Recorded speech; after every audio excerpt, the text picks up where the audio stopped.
Now go live to Belgrade. I'm going to be joined in just a moment by Alexander Pavic. He's the political analyst from the Belgrade Institute of Political Research. Thank you very much indeed, Mr. Pavic, for joining us here. Now, after Kosovo declared independence, Russia did warn that that was a dangerous precedent, as other breakaway regions could and probably would follow suit. Now, what impact do you think that Kosovo's case had on Georgia's breakaway regions? What impact has this had? Well, it had an impact, obviously. Kosovo destabilized the entire world order.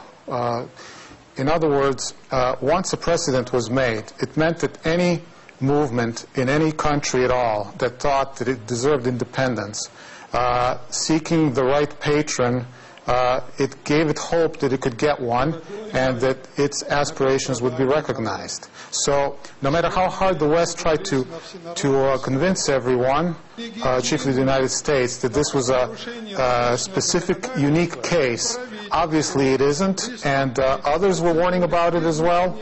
And in Georgia, we see maybe the first big aftermath, the first big consequence of the declaration of Kosovo's independence. So, what can Georgia do about it?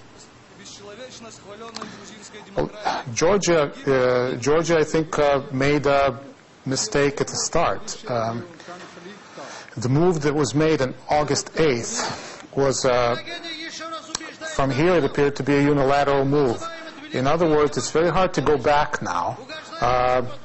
Before August 8th, it was, even Russia was saying that it recognized the territorial integrity of both Abkhazia and South Ossetia.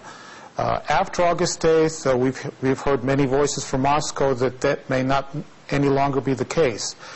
Georgia is in a very difficult position because they made the move, and now it's very tough. It would be embarrassing for the president, Saakashvili, to pretty much withdraw now. So Georgia has put itself, I would say, in a very difficult situation. Does that mean that we could see a change of regime perhaps in Georgia, that Saakashvili's actions have had a serious consequence on his own position? Well, I think so. I think it would be very important for the Russian leadership to underline that, because perhaps it's made it very difficult for Russia to talk to the Saakashvili presidency in Georgia. And maybe the only possible solution, a first step out, would be some kind of a change of regime, some kind of a change of partners, because I don't think there's a trust anymore between Saakashvili and the Kremlin and Moscow. So I think that's the biggest problem right now we have in that region. Relations, of course, very tense between Moscow and many Western countries. We've just heard today, obviously, that the Russian Parliament is backing up the independence appeals of Georgia's breakaway republics.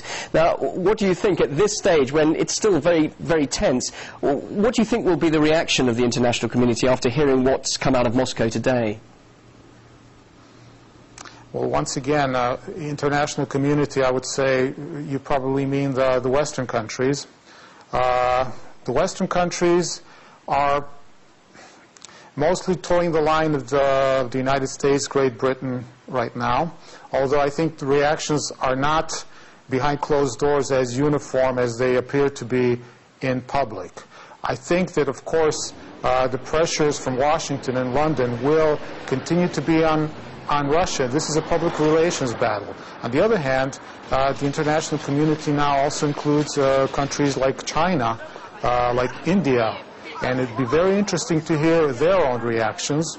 I think they're following this very, very carefully, and I think that Moscow itself is considering voices from both sides, from both East and West. I think the West, I think many countries in the European Union itself that haven't recognized Kosovo to this day are the ones who are most uncomfortable at what is going on in Georgia right now. I would say Romania, Spain, Slovakia, Cyprus, those are countries that are very, very uncomfortable with what is going on in Georgia, and I think they would be the loudest to say, here, we told you this would happen.